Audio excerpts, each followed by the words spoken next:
고린도후서 5장 8절로 21절의 말씀으로 바울의 승리의 비결, 바울의 승리의 비결 같은 제목으로 말씀 전하도록 하겠습니다. 바울은 죽기까지 예수님을 증거하는 사명을 감당했습니다. 고린도후서를 보고 알면 아는 것이 이 예수님 증거하는 그런 삶을 살 때 바울이 수많은 고난과 환난이 있었습니다. 죽을 위협도 많이 넘겼고 감옥에 여러 번 갇히기도 하고 또 수고하고 매를 맞기도 하고 또 그의 몸에 질병도 있었고 그러면서 나중에는 로마의 감옥에서 순교를 합니다. 죽음조차도 그의 사명을 막을 수가 없었고 어떤 시련과 고난과 환난도 그의 믿음을 포기하게 만들 수가 없었습니다. 그래서 바울은 죽는 순간까지 끝까지 사명을 감당하고 끝까지 믿음을 지키면서 끝까지 승리하는 신앙생활을 한 것을 볼 수가 있습니다. 우리도 신앙생활을 하면서 끝까지 승리해야 됩니다. 아멘. 또 사명 감당할 때도 끝까지 사명을 감당해야 됩니다. 그 비결이 무엇일까? 어떻게 바울은 그 수많은 고난과 시련 또 순교하면서까지 사명 감당하고 승리하는 신앙생활을 할 수가 있었는가? 우리도 신앙생활 하면서 사명 감당하다가 못하기도 하고 또 승리하다가 또 실패하기도 하고 패배하기도 하는데 바울은 초지일관 승리하는 신앙생활 그리고 사명을 감당했습니다. 우리도 끝까지 초지일관 승리하고 또 끝까지 사명 감당하는 그러한 삶을 살아야 합니다. 오늘 바울의 그러한 비결이 나와 있습니다. 어떻게 끝까지 사명 감당했느냐, 끝까지 어떻게 믿음으로 승리했느냐, 그 비결이 오늘 말씀에 나와 있습니다. 그래서 바울의 모습처럼 우리도 끝까지 사명 감당하고 우리도 끝까지 승리하는 신앙생활 있기를 원합니다. 첫 번째, 바울은요 천국소망 부활소망으로 충만했다. 천국소망 부활소망으로 충만했다. 오늘 1절과 2절 말씀에 보면 고린도후서 1절과 2절 말씀에 보면 성경 있는 분들은 한번 다시 읽어볼까요? 시작. 만일 땅에 있는 우리의 장막집이 무너지면 하나님께서 지으신 집 그 손으로 지은 것이 아니요 하늘에 있는 영원한 집이 우리에게 있는 줄 아느니라. 참으로 우리가 여기 있어 탄식하며 하늘로부터 오는 우리 처소로 덧입기를 간절히 사모하노라. 바울이 뭘 믿었어요? 천국과 부활을 믿었고 이것을 사모했다라는. 만일 땅에 있는 우리의 장막집이 무너지면 이게 뭐예요? 우리 육신은 얘기하는 거예요. 우리 육신에 영원히 집을 삼고 있는데 우리 육신은 장막집과 장막집이 뭡니까? 텐트잖아요.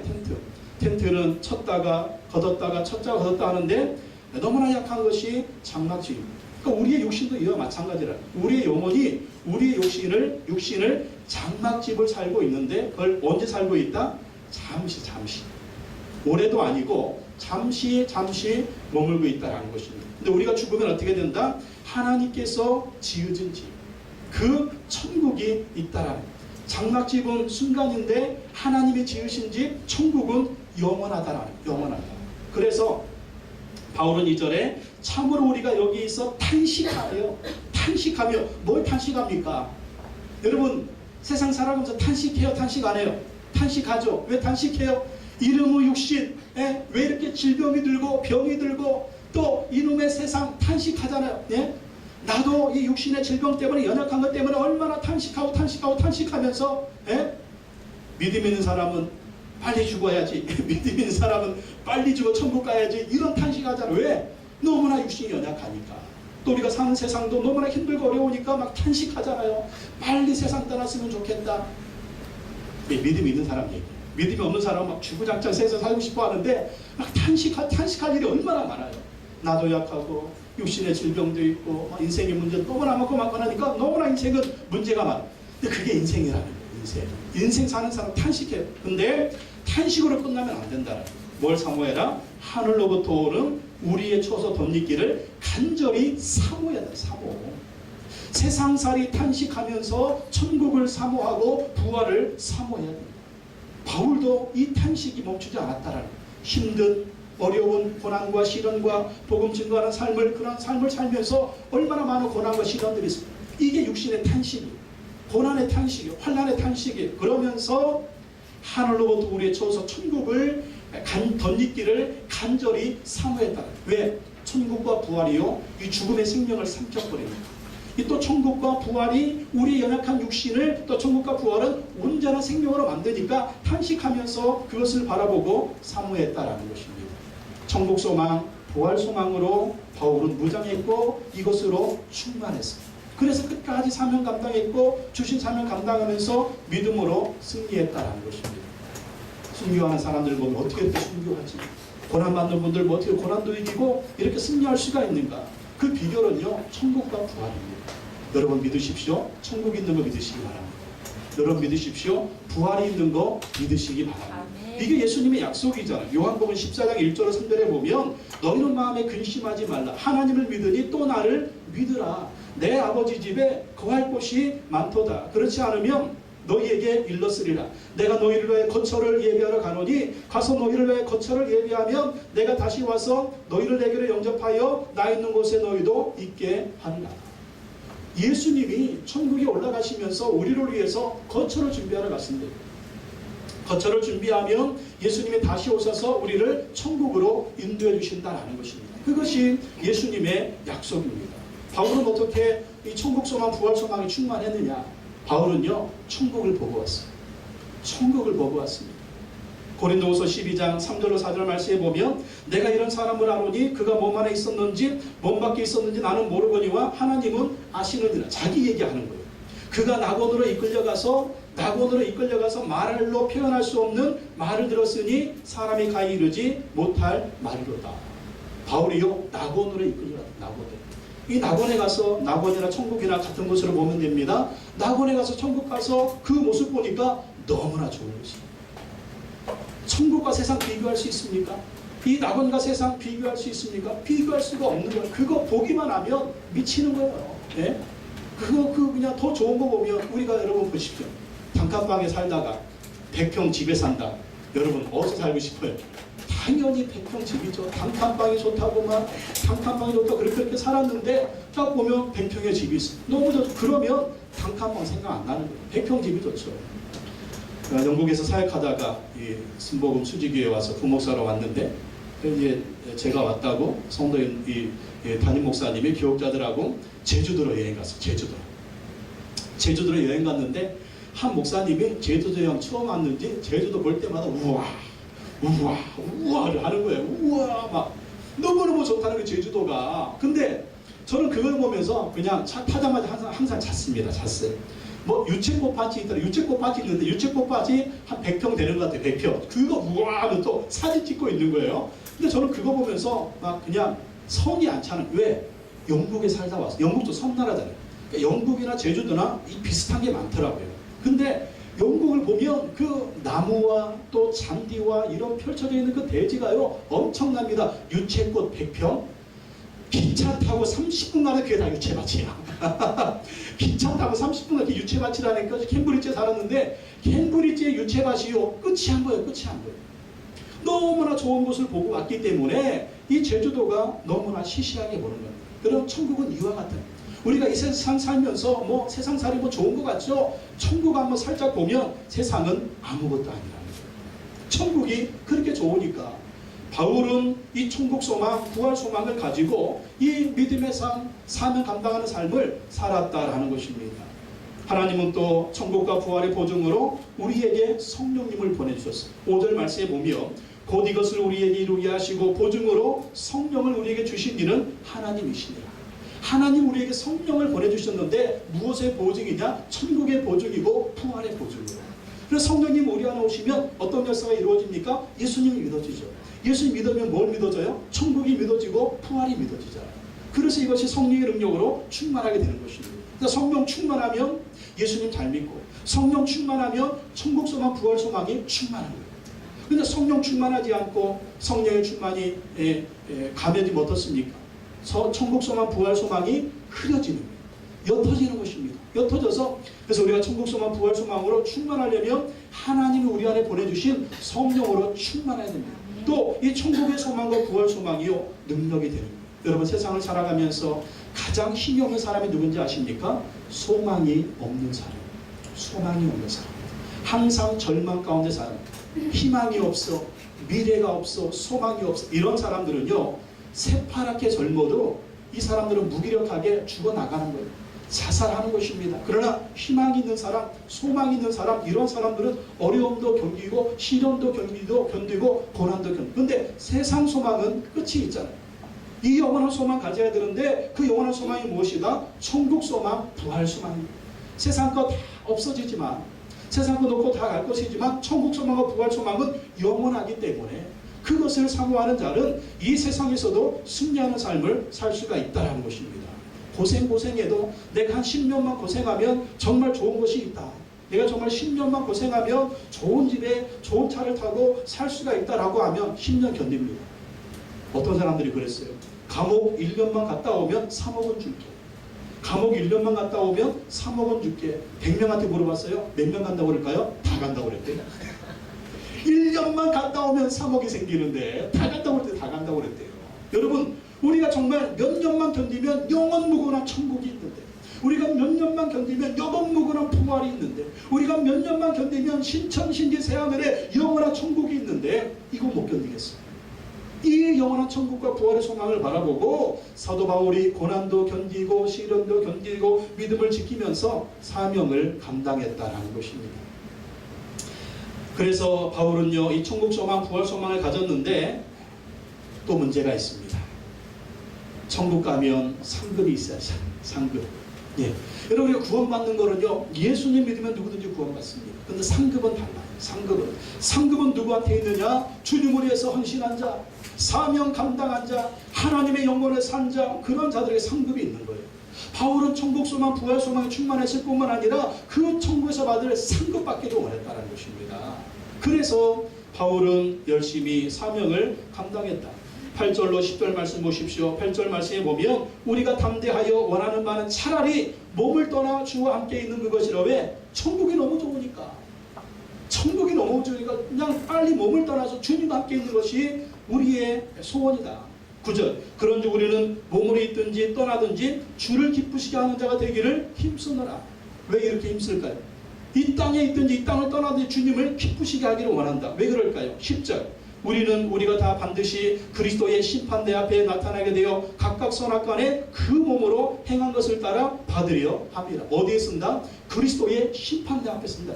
하나님의 심판대 앞에 쓴다는 것입니다. 그때 어떻게 되느냐? 선악간에 그 몸으로 행한 것을 따라 받는다. 선을 행한 자는 선한 상급을 받고 악을 행한 자는 악한 심판과 저주와 징벌을 받게 된다는 거예요. 그래서 우리가 예수 믿고 구원받아서 천국 갔을 때 상급 받는 사람이에요. 상급 받는 사람. 이 상급을 받기 위해서 바울은 사명 감당하고 끝까지 믿음으로 승리하는 그런 삶을 살았다라는 것입니다. 여러분, 천국 소망뿐만 아니라 천국에서 받을 상급을 기대하시기 바랍니다. 이 상급을 또 소원해야 돼요. 이 상급 받을 것을 바라보면서 내가 천국 가면 그 상급이 있을 것이다. 그것을 바라보고 믿음으로 살아야 된다라는 것입니다. 그래서 이 상급을 바라보며 바울은 최선을 다했습니다. 그래서 마지막 유언장, 디모데후서가 바울의 유언장이잖아요. 디모데후서 4장 6절로 8절에서 바울이 뭐라고 고백합니까? 순교를 앞에 두고 바울이 고백합니다. 전제와 같이 내가 벌써 부어지고 나의 떠날 시각이 가까웠도다. 나는 선한 싸움을 싸우고 나의 달려갈 길을 마치고 믿음을 지켰으니 이제후로는 나를 위하여 의의 멸관이 예비되었으므로 주 곧 의로우신 재판장이 그날에 내게 주실 것이며 내게만 아니라 주의 나타나심을 사모하는 모든 자에게도 오니라. 로마의 감옥에서 죽어요. 이제 순교할 겁니다. 자, 순교하는데 뭐라고 얘기합니까? 이제후로는 나를 위하여 의의 멸관이 예비되었다. 나는 여기서 죽으면 천국 간다. 천국 가면 우리 주 곧 의로우신 재판장 누구십니까? 우리 주 예수 그리스도께서 내게 의의 멸관을 주실 것이다. 담대하게 얘기하고 고백하고 로마의 감옥에서 순교를 하게 됩니다.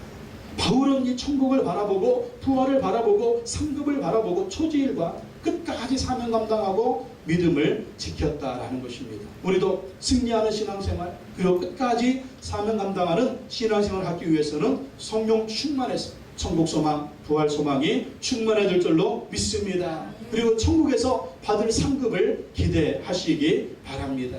또 두 번째 바울의 승리의 비결은 무엇이냐? 바울은 예수님의 십자가 사랑에 감격했습니다. 예수님의 십자가 사랑에 감격했다. 다른 말로 하면 구원의 감격에 찬 삶이었습니다. 예수님이 십자가에서 죽으시고 부활해서 나를 구원해 주신 그 구원의 은혜에 감격했다라는 것입니다. 그래서 이 예수님의 사랑에 이끌려 미친 듯이 사역을 했습니다. 13절, 14절, 15절 말씀 보겠습니다. 13절 읽어봐요. 13절 시작. 우리가 만일 미쳤어도 하나님을 위한 것이요 정신이 온전하여도 너를 위한 것이니. 미쳐도 누구를 위한 것이다? 하나님을. 사도 바울의 삶을 보면 이 제정신이 아니잖아요. 사실 우리 인간적인 생각, 이성적인 잣대를 보면 미쳤잖아요. 미쳤어요. 근데 어디에 미쳤어요? 하나님께 미쳤어요. 하나님께 미쳤어요. 정신이 온전하여도 너희를 위한 것입니다. 또 성도들을 위해서 그가 사역을 하고, 그 이유가 무엇이냐? 14절 그리스도의 사랑이 우리를 강권하시는 거예요. 그리스도의 사랑이 우리를 강권하시는 거다. 우리가 생각하건대 한 사람이 모든 사람을 대신하여 죽었은즉 모든 사람이 죽은 것이라. 예수님이 모든 사람의 죄를 위해서 죽으셨다라는 것. 이 죽음에는 바울의 죄를 위해서 죽으신 것이고 우리의 죄를 위해서 죽으신 것입니다. 15절 그가 모든 사람을 대신하여 죽으심은 살아있는 자들로 하여금 다시는 그들 자신을 위하여 살지 않고 오직 그들을 대신하여 죽었다가 다시 살아나신 이를 위하여 살게 하려 함이라.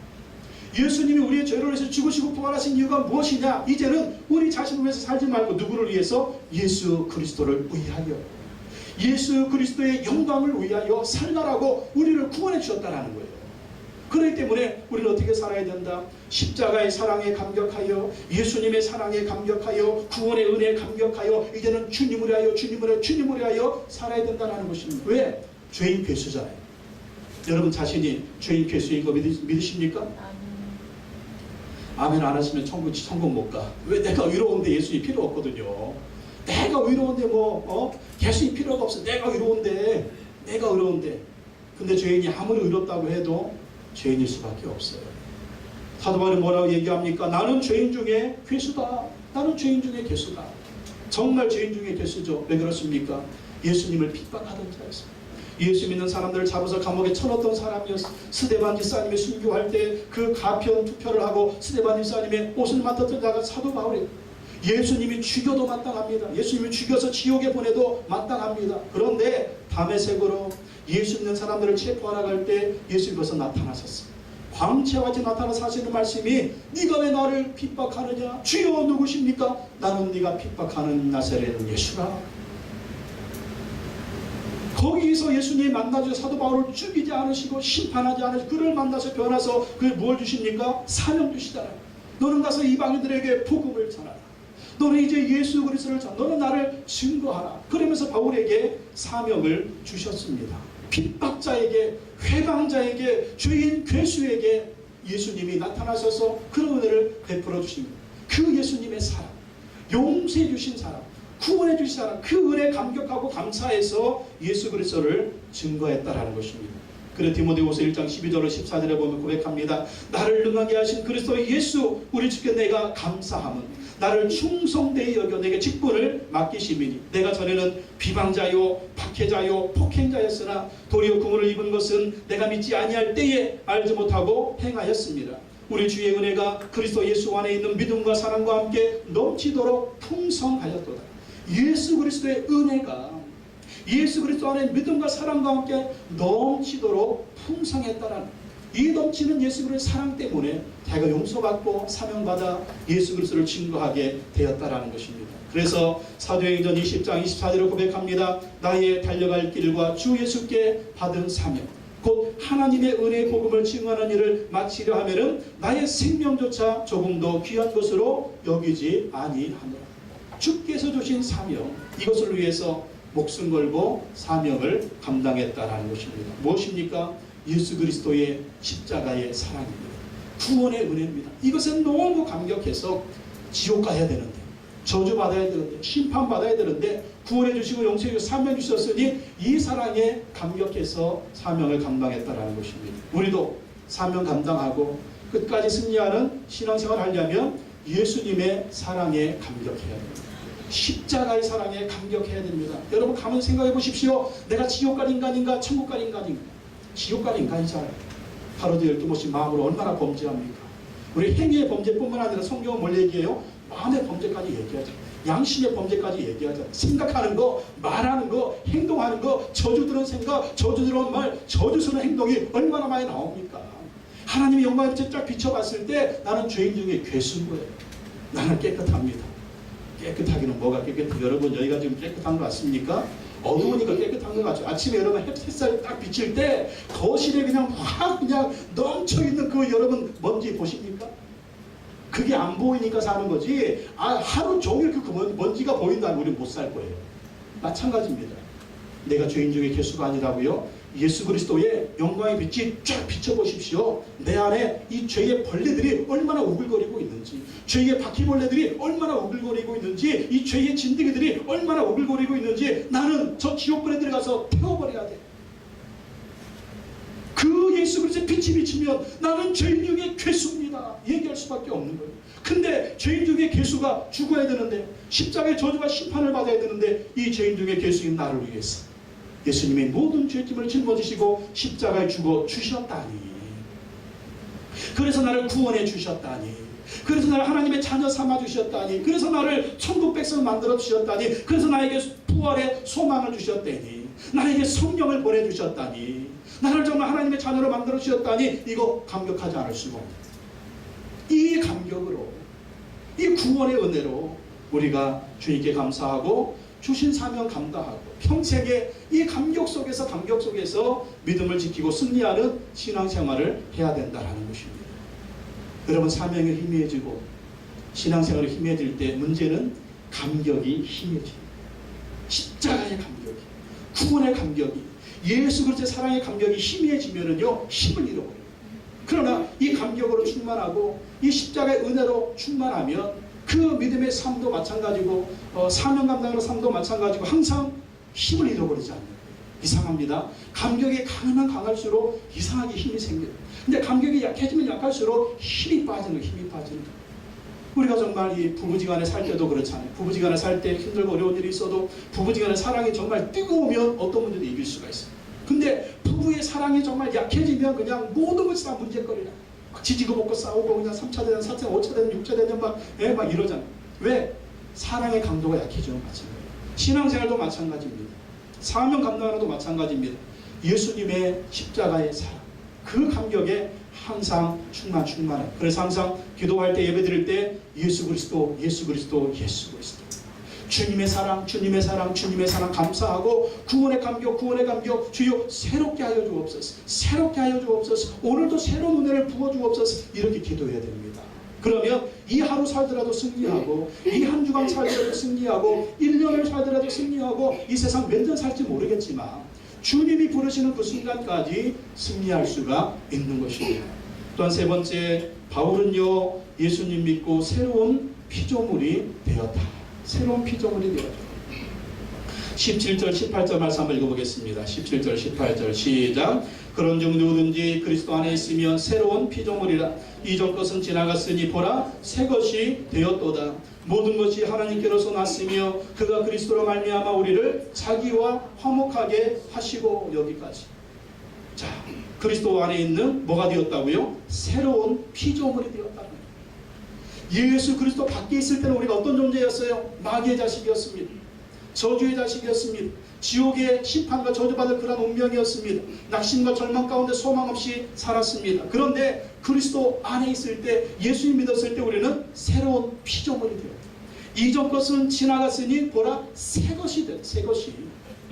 새로운 피조물이 되었다. 새 것이 되었다. 무슨 말입니까? 예수 그리스도를 믿고 하나님의 자녀가 되었고, 예수 그리스도를 믿고 마귀의 자식에서 하나님의 자녀가 되었고, 예수 그리스도를 믿고 지옥의 저주에서 천국의 축복을 받았고, 예수 그리스도 안에서 정말 성령 안에서 자유를 얻은 이러한 사람이 되었고, 예수 그리스도 안에서 죄로부터 자유, 마귀로부터 자유, 죽음으로부터 자유, 저주로부터 자유를 받았으니 그리스도 안에 있는 자는 새로운 피조물이 되었다.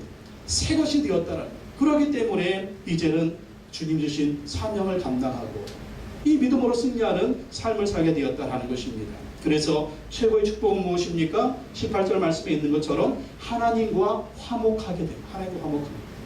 저는 우리가 어떤 존재였습니까? 하나님과 원수된 관계였어요. 왜 원수입니까? 우리는 죄인이고 하나님 거룩하신 분이니까. 거룩하신 하나님은, 공의로우신 하나님은 죄인들을 심판해야 됩니다.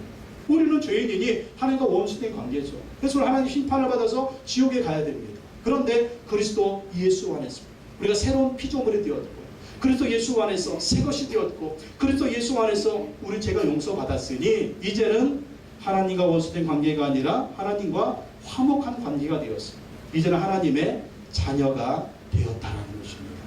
그래서 바울이 그리스도 안에서 새로운 피조물이 되었기 때문에 그 새로운 피조물답게 하나님의 자녀답게 하나님 주신 사명도 감당하면서 믿음으로 승리하는 그러한 삶을 살았다라는 것입니다. 예수 그리스도 안에서 우리도 새로운 피조물이 되었습니다. 예수 그리스도 안에서 우리도 새 것이 되었습니다. 예수 그리스도 안에서 우리도 하나님의 자녀가 되었습니다. 예수 그리스도 안에서 천국 백성, 부활의 백성이 됐습니다. 그랬기 때문에 여러분 우리의 신분이 변화됐다는 거예요. 우리의 신분이 이렇게 변화되었기 때문에 변화된 사람답게 살아야 돼요. 우리 하나님의 자녀들입니다. 우리는 천국의 백성입니다. 부활의 소망을 가진 자들입니다. 우리는 예수 그리스도 안에서 의롭게 된 백성입니다. 그렇기 때문에 우리는 이제 믿음으로 살고, 우리는 이제 승리하는 삶을 살고, 우리는 이제 사명 감당하는 삶을 살아야 된다라는 것입니다. 21절 말씀 보십시오. 21절에 하나님의 죄를 알지도 못하신 이를 우리를 대신하여 죄로 삼으신 것은 우리로 하여금 그 안에서 하나님의 의가 되게 하려 하십니다. 예수 그리스도를 믿는 자를 하나님은 의롭다고 인정해 주셨다라는 것입니다. 예수 그리스도 안에 있는 자는 하나님이 의롭다고 인정해. 그래서 우리가 하나님의 의로운 백성이 되었고 하나님의 자녀가 되었습니다. 그렇기 때문에 이제는 우리가 새로운 피조물로서, 새 것으로서, 하나님의 자녀로서, 의롭게 된 자로서, 천국 백성으로서, 부활성을 가진 자로서 변화된 신분에 맞게 살아야 돼요. 그 변화된 신분이 무엇이냐? 그게 바로 믿음의 삶이고 사명 감당하는 삶이다라는 거예요. 옛날에는 세상 것을 위해서 살았습니다. 옛날에는 나 자신만을 위해서 살았습니다. 옛날에는 그 눈에 보이는 것만 위해서 살았습니다. 이제는 우리가 새로운 피조물이 되었으니 새로운 사명, 새로운 믿음, 새로운 은혜, 새로운 능력으로 살아가야 된다라는 것입니다. 또 네 번째, 마지막으로 바울은 하나님이 주신 직분, 화목하게 하는 그 사명에 충실했다. 화목하게 하는 그 사명에 충실했다. 18절에서 20절 말씀 한번 보겠습니다. 18절 말씀 읽어보겠습니다. 시작. 모든 것이 하나님께로서 났으며 그가 그리스도로 말미암아 우리를 자기와 화목하게 하시고 또 우리에게 화목하게 하는 직분을 주셨으니, 어떤 직분 주셨다? 화목하게 하는 직분을 주셨다라는 19절. 곧 하나님께서 그리스도 안에 계시사 세상을 자기와 화목하게 하시며 그들의 죄를 그들에게 돌리지 아니하시고 화목하게 하는 말씀을 우리에게 부탁하셨느니라. 화목하게 하는 말씀을 우리에게 부탁하셨. 이게 무엇입니까? 하나님과 세상은 원수 관계잖아요. 근데 누구 안에서 화목하게 됩니까? 예수 그리스도 안에서 화목하게 돼요. 그래서 세상 사람들이 예수 그리스도를 믿고 구원받아서 하나님과 화목하게 하도록 그 직분을, 그 말씀을 하나님 우리에게 부탁하셨다라는 거예요. 20절에 바울이 고백하는 20절 읽어보겠습니다. 그러므로 우리가 그리스도를 대신하여 사신이 되어 하나님이 우리를 통하여 너희에게 권면하시는 것 같이 그리스도를 대신하여 간청하노니 너희는 하나님과 화목하라. 너희는 하나님과 화목하라. 이 화목하게 하는 직분을 주시고 화목하게 하는 말씀을 주셨으니 바울이 얘기합니다. 그리스도 예수를 믿고 그리스도 예수 안에서 너희들도 하나님과 화목하라. 그래서 사람들을 하나님께로 인도하는 그러한 사명을 감당하는 바울의 모습을 봅니다. 예수 믿는 우리에게 하나님의 직분 주셨습니다. 말씀 주셨습니다. 사명 주셨습니다. 그게 뭐냐면 화목하게 하는 직분이에요. 누구와 누구를? 하나님과 불신자를. 하나님과 불신자 사이에 우리가 중보자가 되어서 그들이 예수 믿게 만들고 죄 용서받게 만들고 하나님의 자녀가 되어서 화목된 관계를 만드는 것이 하나님 우리 주신 사명이고 직분이라는 것입니다. 그래서 바울은 이 직분, 이 사명에 충실했다라는 것입니다. 이 사명이 우리의 사명입니다. 이 직분이 우리의 직분입니다. 예수 믿고 하나님과 화목하게 된 자들은요, 이 직분과 이 말씀과 이 사명을 받았어요. 그래서 우리 주변에 예수님 안 믿는 사람들, 가족 중에 예수님 안 믿는 사람들, 그들에게 복음 전할 의무, 또 그들에게 전도, 예수 그리스도를 전할 전도의 사명이 우리에게 있다는 것입니다. 그래서 우리는 이 사명을 감당해요. 그러니까 바울은 하나님이 직분을 주시고 이 사명을 주셨기 때문에 이 사명에 충실했다라는 것입니다. 우리도 축복받았잖아. 예수 믿고 하나님과 우리가 화목되니까 얼마나 감사합니까? 너무너무 감사하잖아요. 불신자들도 마찬가지예요. 그들에게 복음을 전해서 그들의 예수 믿으면 그들도 너무너무 감사할 수가 있어요. 그래서 우리가 불신자들에게 줄 수 있는 최고의 선물은 뭐냐면 예수 그리스도입니다. 예수 믿고 하나님과 화목되고 가정이 구원받고 자식이 구원받고 자자손손 예수 믿고 천국 가니까 얼마나 큰 축복이겠어요. 목포 사랑의 교회 그 백동조 목사님이 있습니다. 아시는 분들 많이 계실 텐데, 근데 이분 집안이 원래 안 믿는 집안이었어요. 어머니가 아버지하고 나이 차이가 나는데 몇 년 차이? 24년 차. 24년 차. 결혼했는데 속아서 결혼했어요. 이 남편이 혼자인 것처럼 속여가지고 결혼을 했는데 그 집에 자식이 몇 남매가 있었냐? 5남매가 5남매. 애들은 잔뜩 나고 가난하게 찢어지게 가난해가지고 집안이 뭐 노란평 바람평 없어. 그래서 이 어머니가 결혼해가지고 자식을 낳는데 6남매라죠. 6남매 낳고 죽어라고 열심히 일해가지고 논도 사고 밭도 사고 이래가지고 막 그랬다. 그러다가 이 6남매 낳고 아버지가 돌아가셨어. 돌아가니까 이 전처의 부인 자식들이 와가지고 엄마를 막 두들겨 패드립니다. 두들겨 패가지고 막 핍박하면서 땅 내놔라. 또 막 이 밥 내놔라. 그러면서 이 어머니가 이 자식들 또 5남매를요 열심히 해가지고 또 시집장가를 다 보냈대. 시집장가. 그랬음에도 불구하고 이 배다른 자식들이 그렇게 어머니를 핍박하고 막 그러면서 막 땅 내놔라 밥 내놔라 그랬답니다. 그러니까 이 백동조 목사 어머니가 살 소망이 없는 거예요. 소망이 없는데 그 동네에 과부 아줌마가 있어요. 과부 아줌마. 이 과부 아줌마가 교회를 다녔대요. 교회를 다녀가지고 이 백동조 목사님 어머니를 전도를 했대요. 전도. 안 간다고 그랬답니다. 내가 거기를 왜 가냐고. 바빠 죽거든. 농사도 지어야 되고 바빠 죽거든. 뭐 달라고 거기를 가겠느냐. 안 간다고. 근데 아무도 그 과부 아줌마가 교회 가자. 교회 가면 너무 좋다고 뭐 그렇게 전도를 하더래요. 그래가지고 가기 싫은데 그냥 간다고 했대. 가기 싫은데 간다고 해서 주일날 아침에 됐는데 딱 마주쳤어요. 교회 갑시다. 형님 교회 간다고 약속했잖아요. 근데 그 백동조 목사 어머니 지금 농복이 바빠 죽거든. 무슨 교회 안 간다고. 사람이 한 번 말해놓고 두 말 하냐고. 간다고 해놓고 안 가냐고 가냐고 막 그러더래.